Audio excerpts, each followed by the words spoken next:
Praise lord. దేవుని పరిశుద్ధమైన నామమునకు మహిమ కలుగును గాక.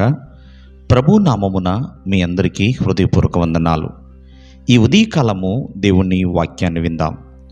సమూయేలు 2వ గ్రంథము 22వ అధ్యాయము 29వ వచనము.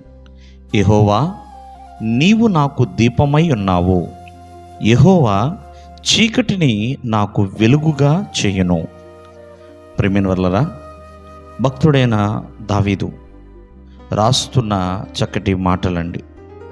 మరి తన జీవితము గురించిన చెప్పబడిన చక్కటి మాటలు ఇక్కడ కనబడుతున్నాయి.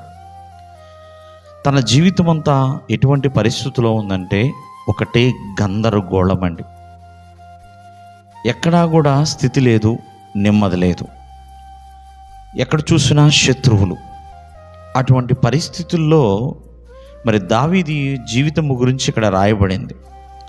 ఏమని రాయబడుతుంది అంటే, ప్రియమైన వర్లరా, దేవుడు నాకు దీపముగా ఉన్నాడు, ఆయన నా చీకటిని వెలుగుగా చేయను.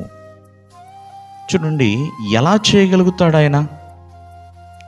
కారణము, దావీదు యొక్క చీకటిని వెలుగుగా ఎలా మారుస్తాడు అంటే, దావీదు తనకున్న పరిస్థితులను బట్టి నేను చీకటిలో ఉన్నాను, ఆయనే నా వెలుగు.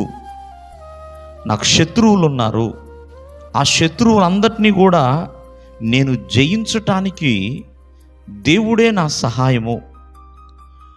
దేవుని సహాయం వల్ల నేను ప్రాకారాలు దాటుతాను. దేవుని యొక్క వాక్యము నిర్మలమైనది. ఎవరైతే దేవుని శరణు జొచ్చు వస్తారో వారందరికీ దేవుడు కేడుముగా ఉంటాడు అని ఇవన్నీ కూడా దావీదు దేవుని ఎదుట కలిగి ఉన్న నమ్మకం. ఈ రోజున నీ జీవితంలో ఉన్న చీకటిని దేవుడు వెలుగుగా మార్చగలడు. ఎప్పుడు అంటే ఆయన మీద నమ్మకము ఉంచినప్పుడు. ఎప్పుడైతే దావీదు వలె నమ్మకముగా ఉంచుతామో ఆ నమ్మకం ఎన్నో ప్రాకారాలు దాటేలా చేస్తుంది. ఎంతోమంది సైన్యము నీ మీద దండెత్తి వచ్చినా ఒక జయమును దేవుడు నీకు అనుగ్రహిస్తాడు. చూడండి, నమ్మకం ఉంచాలి. రెండవదిగా దేవుణ్ణి ఆశ్రయముగా చేసుకోవాలి. దావీదు అదే అన్నాడు, దేవుడు తప్ప నాకు ఆశ్రయ మార్గమేది, ఆశ్రయ దుర్గమేది, దేవుడే నా బలమైన కోట అని. కావున ఈ ఉదయకాలమందు ఆలోచించిన ప్రతి ఒక్కరూ, నీ జీవితంలో ఎంత గందరగోళ పరిస్థితులున్నా ఆ గందరగోళమంతటి కంటే దేవుడు గొప్పవాడు. నీ పరిస్థితుల కంటే దేవుడు గొప్పవాడండి.